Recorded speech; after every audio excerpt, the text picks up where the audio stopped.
이용자들이 좀 자성해야 될 것이 있는 것 같아. 아까 횡단보도 타고 획 돌려서 사고 나는 것도 있지만 위험해. 아무데나 막 버려. 그러니까 내가 한 번은 가다가 아우 이래갖고 되겠나 싶어가지고요. 그걸 내가 주워다가 길에다 이렇게 세워놓고 간 적도 있어요. 근데 이게 원래 그 무단 방치도 막 괜찮은 겁니까? 어때요?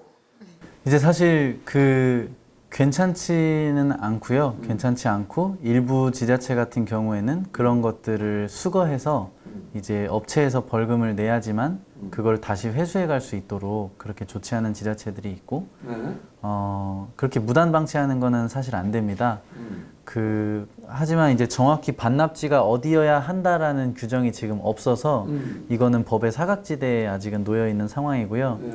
사실 이용자분들이 자체적으로 이제 가지런하게 도보의 끄트머리 쪽에다가 반납을 해주신다고 하면 애초에 이제 규정이 들어올 필요도 없을 수도 있는데 저희도 이용자분들 중에 이제 일부 분들 그 반납을 너무나 아무렇게나 하신다거나 이제 장애인분들을 위한 그 도보 블럭을 가로막는다거나 네 이런 반납은 좀 제발 하지 않아달라고 호소하고는 더구나 있습니다. 주택가에 이변도로 이런 데다가 이렇게 하나 외딴 게 있는 거는 그 찾기도 힘들지 않습니까? 어때요? 그렇겠네요, 교수님. 네. 그 부분까지는 사실 이제 업체가 이제 저희 같은 기술 업체가 기술로 해결해야 되는 영역이어서 이제 골목에 갖고 들어가시는 것까지는 저희가 완전히 허용을 하고 있습니다. 다만 이제 집안에 가지고 들어가신다든지 방으로 들고 가는 사람도 있나요? 네 이제 방까지 가지고 가는지는 확인이 안 되지만 갖고 와서 뭐 술 취한 김에 비고 잘 수도 있어. 그런 경우 어떻게 해요? 저희가 전화를 하거나 이제 보통 또 다시 타고 또 나오십니다. 그러니까 본인이 다시 타시려고 이거를 약간 숨기는 거고 저희가 그걸 사유화라고 부르는데요. 공유 서비스인데 돈을 주고 본인이 사야 되는데 함께 나누는 걸 혼자 쓰겠다는 거잖아요. 나중에 타야 되니까 이제 갖다 놔둔다. 네.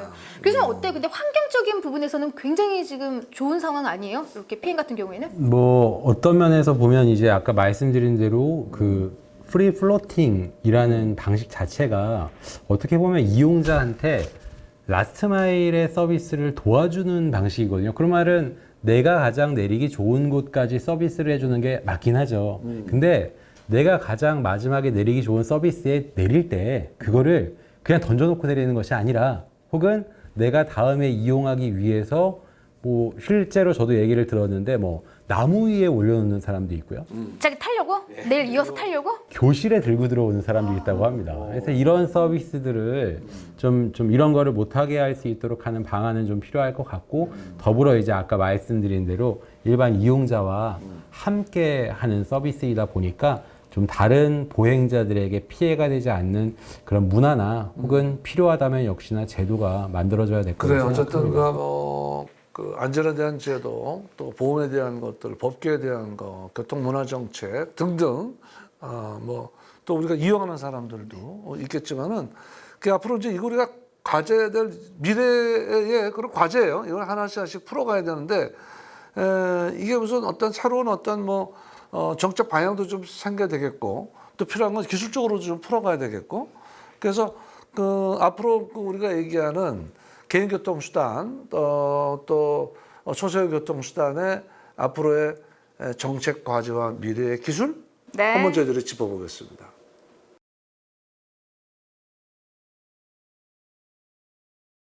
네. 근데 교수님 저는 자꾸 웃음이 나서 아니 우리 교수님 말씀대로 자기가 타려고 나무에 걸어놓는 사람이 있다고 그랬잖아요. 정말 아니 우리가 뭔가 좀 새로운 게 생기면은 서로를 위한 마음이 생겨야 되는데 이게 좀 편리해졌는데 나만 좀 이기심이 아직까지 너무 가득한 것 같아요. 그런 것들을 전부 다 우리가 새로운 기술로 다 만들어야 될 숙제 중에 하나예요. 걸어놓은 것도 찾아가지고 나무에 걸어놓은 거 어떻게 걸어요? 그걸?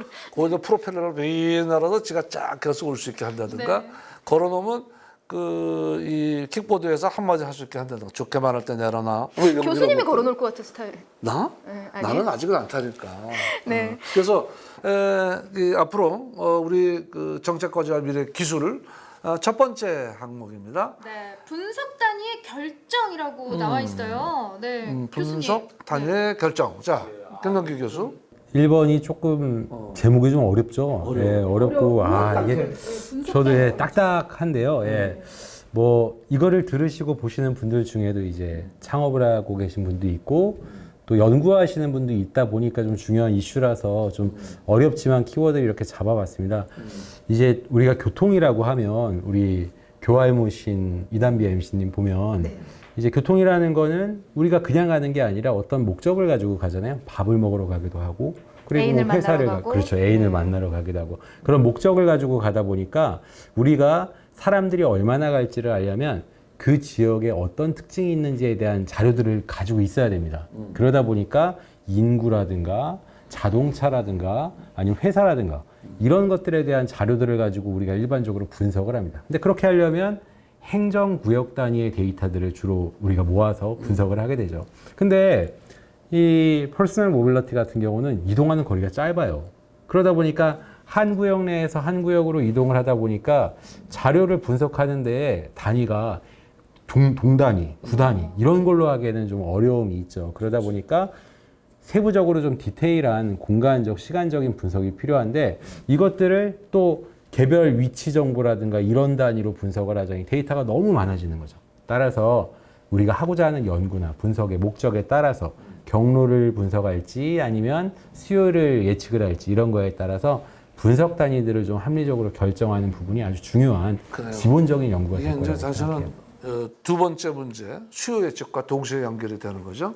그러니까 분석 단위의 결정이라는 건 분석 단위가 만들어지면 그 기준에 맞춰 가지고 과연 어느 정도의 이동 수요가 있느냐 이런 걸 보는 거란 말이에요. 이어서 마저 설명해 주세요. 그게 그대로. 사업의 성패잖아요. 사실 수요를 예측할 수 어제 있는 전문가들이 부분이. 분석을 할 때, 네네. 분석을 할 때 필요한 거죠. 그래서 실제로 보면은 이제 이 아까 말씀드린 대로 잘게 쪼개가지고 분석을 하다 보면 당연히 잘게 쪼개면 더 정확도는 높아질 거라고 생각을 하는데 잘게 쪼개면 사람들의 이용 대수가 별로 없어요.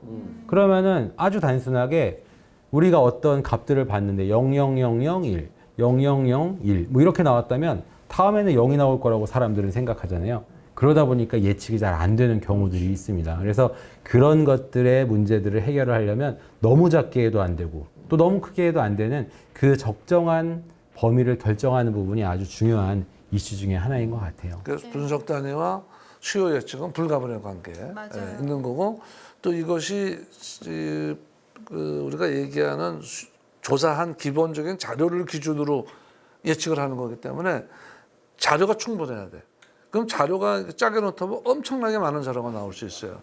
그 나온 자료가 분석하는데 어마어마한 시간이 걸릴 수가 있어요. 그러니까 결국은 이 말은 우리가 얘기하는 소위 요즘 들어봤을 거예요. 빅데이터 뭐 이런 거 이런 것들도 여기에 관여가 됩니다. 실제로 이 킥보드 사업을 우리가 이제 운영을 할 때 회사에서도 뭐 이런 거에 대한 수요 검증이나 수요 예측 작업을 하고 있습니까? 네, 이제 저희 같은 경우에는 하루에 모으는 데이터의 양이 50만 개 정도가 되는데요. 그래서 며칠만 지나도 그 소위 말하는 빅데이터가 모이고 그거를 어떻게 잘 분석하느냐에 따라서 이제 사람들의 수요나 아니면은 가격 지불용이라든가 이런 걸 더 정확하게 예측할 수가 있습니다. 그래서 이제 수요 예측에 관해서 저희가 어떤 접근을 하고 있냐면은 예를 들어 저희가 택시를 공급하는 업체라고 가정을 해볼게요. 그러면 금요일 저녁에 이태원 같은 경우에는 택시를 너무 타고 싶고 사람들은 근데 택시는 없고 그러면 이건 수요 예측이 잘못된 사례인데 수요 예측이 잘못되면 누가 손해를 보는 거냐면 업체는 돈을 벌 기회를 잃어버리는 거고요. 소비자는 돈을 내고라도 타고 싶은데 탈 수가 없게 되는 거예요. 킥보드 업체들도 지금 이런 식으로 수요 예측을 정확하게 하기 위해서 최대한 노력을 하고 있고 저희 같은 경우에는 특정 시간대에 특정 장소에 특정 사람들이 이 킥보드를 타고 싶어서 앱을 켜는 횟수를 카운트를 합니다. 그래서 그걸 가지고 이제 그 다음 주 같은 요일에 같은 시간대에 같은 사람이 아마도 킥보드에 대한 수요를 가질 것이다 라고 예측을 해서 미리 갖다 놓는 방식으로 그 수요 예측을 현업에 적용을 하고 있습니다. 그 킥보드를 그 수요가 예상되는 지역에다가 미리 배치도 하는 모양이죠, 그렇게? 네, 미리 배치를 하고 있고요. 그리고 이제 수요가 굉장히 드문 지역에 킥보드가 우연하게 반납이 되었을 경우에는 저희가 이제 뒤에 설명되겠지만 가격을 동적으로 결정을 하는데 예를 들면 무료로 만드는 거예요. 그래서 이제 이용이 굉장히 잘 안 되는 지역에 반납된 킥보드한테는 그냥 무료 딱지를 붙여서 이건 아무나 타세요. 이렇게 해서 또 자동적으로 그 사람들이 중심지 쪽으로 가져올 수 있도록 맞습니다. 그것도 새로운 노하우네. 네, 이런 식으로 수요와 공급을 조절을 하고 있습니다. 실제로 그러면 다른 킥보드 업체도 그런 기술을 좀 도입하고 있나요? 이제 도입한 업체들도 있을 것이고 안 한 업체들도 있을 것인데 이게 도입을 하려면은 이제 잘 해야 되고요. 그래서 저희 회사 같은 경우에는 하드코어한 엔지니어들로 구성되어 있는 팀이다 보니까 그걸 좀 잘하는 편입니다. 결국에는 디어의 자랑으로 끝나는 이런 교잘알 네. 킥보드 잘알. 아니 근데 팽 대표님 지금 먼저 우리가 또 짚어보긴 했는데 뭐 정액제로도 지금 활용을 하고 있고요. 가격 결정 부분 이것도 쉽지 않은 결정이잖아요. 네. 저희 같은 경우에는 사람들이 이용을 많이 안 하는 이유 중 하나가 지금 가격이 너무 비싸서가 아닐까라고 생각을 했는데 그렇다고 무턱대고 가격을 낮추면 이제 저희가 재무적인 손실을 감당할 수가 없잖아요. 그래서 구독제를 시범 삼아서 출시를 했고요.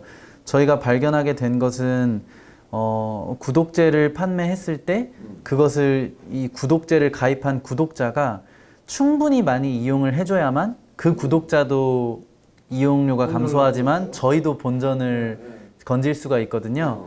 근데 저희 데이터상 이제 구독제를 가입하지 않은 사람들의 일주일 평균 이용 횟수가 이제 1회에서 1.3회 정도 사이로 분포가 돼 있는 반면에 구독을 하신 분들은 일주일에 이용하시는 횟수가 12회입니다. 이 말은 이제 이용 횟수가 10배가 증가한다는 얘기거든요. 우리 익숙하잖아요. 뭐를 또 무제한 이러면 그냥 맘 먹던 것도 막 먹게 되고 이렇게 예, 심리가. 뷔페를 가면은 이제 무료 스시도 그렇잖아요. 스시도. 우리 무제한 갈 텐데. 아싸. 그만큼 심리가 1에서 3회 정도 이용이 벌써 한 4배 이상의 지금 이용이 더 저희가 늘어나네요. 생각하는 거는 거의 10배 이상 늘고 있다고 생각을 하고 있고 물론 이제 뷔페를 처음에 개업을 하면 10그릇 드시는 분들이 주로 초반에 오시니까 아마 지금 10배겠지만 이제 조금 적게 타시는 분들이 다 포함이 되더라도 4-5배 정도 이용이 증가하는 거는 이제 저희는 그렇게 생각하고 있습니다. 그러니까 구독제를 섣불리 도입하는 것도 만만치 않네요. 네, 그것도 다 실험적인 영역이어서요. 그러니까 아까도 지금 엄한 곳에 지금 이 아이가 있을 때는 말 그대로 뭐 운영하는 입장에서 다시 좀 사용을 많이 하는 공간으로 계속 다 이동을 해놓나요? 그러니까 재배치 부분이 가장 또 중요해요. 아까 예. 했던 킥보드 관련 이제 새로운 그 기술 이슈 네 번째가 이제 재배치. 네, 재배치가 우리 팽 대표 말씀을 좀 해주세요. 이제 재배치에 어떤 기술들이 필요하냐면 이제 앞에 나왔던 수요 예측이랑 그 다음에 특정 지역의 킥보드가 반납됐을 때 이 킥보드는 향후 몇 시간 동안 이용되지 않을 거다.